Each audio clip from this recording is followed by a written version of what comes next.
The light snow that we experienced this morning, because it's been so cold, actually, we probably got about, I'll say, around a quarter of an inch of accumulation at my house, enough to cover the secondary roads and everything like that.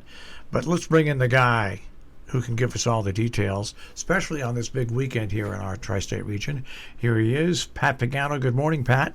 And a good morning to you, Marshall, everybody. The light snow is pretty much gone. There's still a little bit of echo showing up to the north and west of us. So, I mean, to get another snow shower or snow flurry, not out of the question. Otherwise, partly cloudy today with a high 30. Then a partly cloudy tonight, pretty cold, 10 to 15. Some places may even drop it to the single digits. Then on Friday, sun and clouds, mid-20s. There'll be some sun Saturday, mid-20s. Saturday night, snow will develop or a wintry mix, and that will taper down Sunday morning. I don't expect a lot right now, but then again, who knows? And that really is the truth, because we don't. Low 30s for the high Sunday, and right now for Monday, we'll just call it cloudy with the high temperatures right around 30 degrees. I don't think the event Saturday night into Sunday is going to be all that large, but you know, there's just no telling what these things are going to do. We were thinking that Delmarva will get about 4 inches of snow out of this system right now. Yeah. And so far, only northern portions of Delaware and southern New Jersey have gotten 2 inches. And the rest of the area is raining. So, you know, it's very, very difficult to call the shots when you have so many lows and the models have to watch each of them.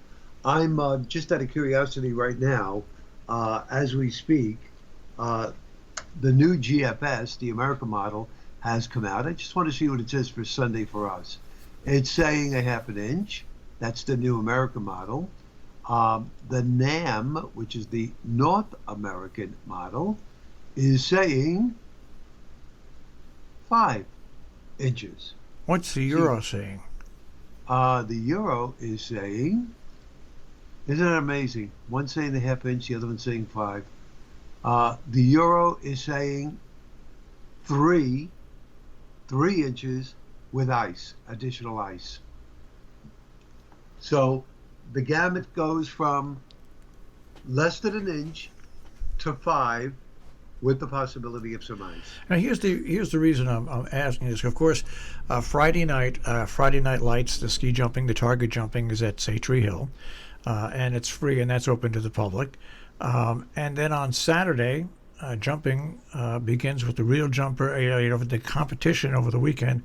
11 o'clock in the morning is practice. They break at noontime. 1 o'clock, they jump in the afternoon. That is both Saturday and Sunday. And the reason I'm asking about the snow developing on Saturday night and into Sunday is that, of course, on ski jumps, the snow has to be packed solid. They really have to really pack the hill. So that's why I'm so interested in roughly how much might fall between Saturday night and Sunday morning. I mean, they have the volunteers and they have the equipment to do the work, but it would be nice for them to know what, kind of what's going to happen going into that Saturday night. So the way it sounds to me, if you were to mix all those computer models together, there's a chance of snow Saturday night into Sunday morning. You can get anywhere from 2 to 5 inches of snow, maybe some ice. That's the way it sounds like to me right now, that if you add all those together. That's the way it does sound, but it does not necessarily mean that's the way it's going to happen. As you said, 2 to 5. Yeah. Remember, folks, 2 to 5 doesn't mean that you get 5. Yeah, that's exactly right. Yeah, can only be 2, and maybe a little ice. So again, details have to be worked out. We'll have to just wait and watch and see what that happens. The next storm after that comes in on Tuesday. I have a doctor's appointment Tuesday for a physical. I may change that today because I don't think Tuesday is going to be favorable. Yeah, and I probably won't be able to get there. Yeah, it's funny. I take a look at the forecast discussions and stuff, and everybody's talking, and I'm talking about everybody, the different offices of the National Weather Service. They're just what they're basically saying in their discussions, because they're a lot like you. They're saying, you know what, there's a chance of snow on Tuesday and Wednesday and Thursday. They're not going any further, because and one thing, if you listen to Pat a lot, You know that this year, another thing outside of predicting the storms is predicting the time that the storms will arrive. That's another thing that has been up and down, Pat, this year. It's been horrendous. Don, who works for me, sent me an email last night, and he said, "I really feel sorry for you." I'm not going to say what he called the models, but I answered him back, and I said, I said, "Boy, you really don't hide your words, do you?" Exclamation point. Was there word cluster in there?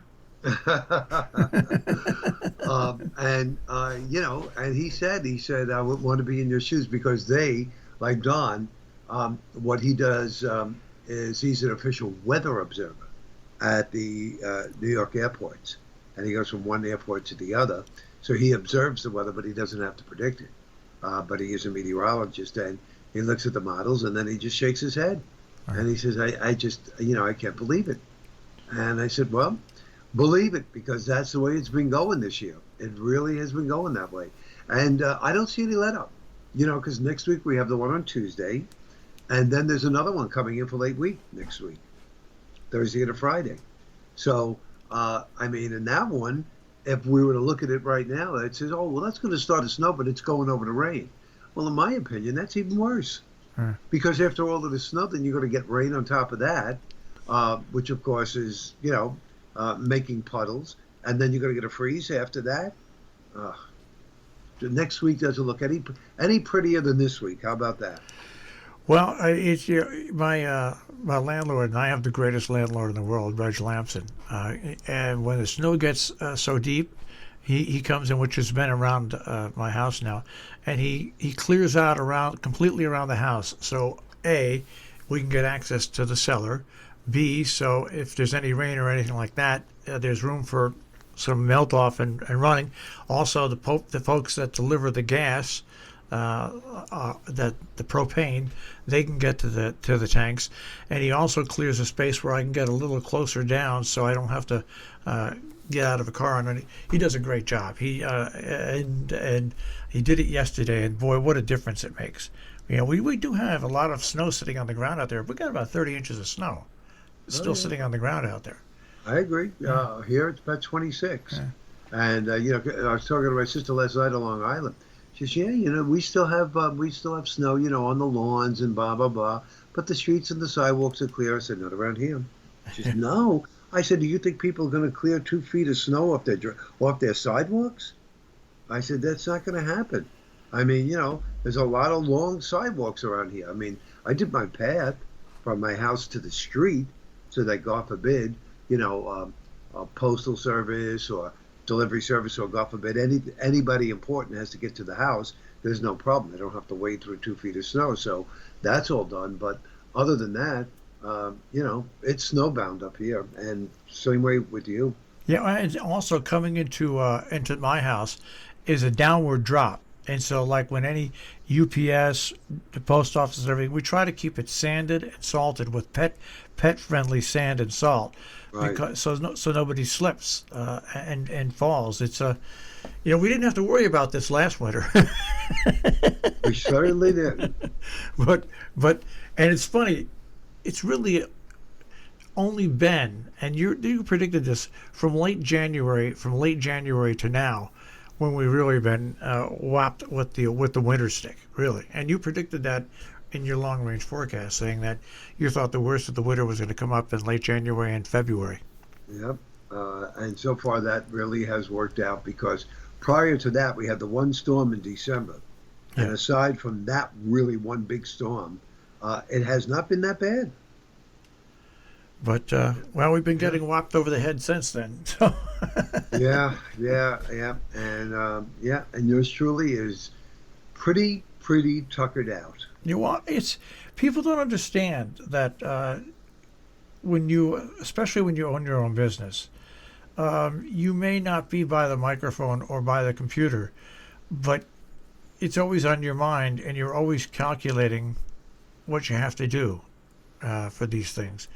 It really is a 24-hour job. It really is. It doesn't. You can't be a meteorologist and then at 5 o'clock. Okay, that's it. I'm Yeah, done for. go home and forget about it. No, I'm- no, it's all around you, yeah. so you really have to put up with that. And lately, in the last couple of weeks, I my back has really been hurting, and I'm thinking, well, it's because I'm not sleeping a lot, and stress and tension.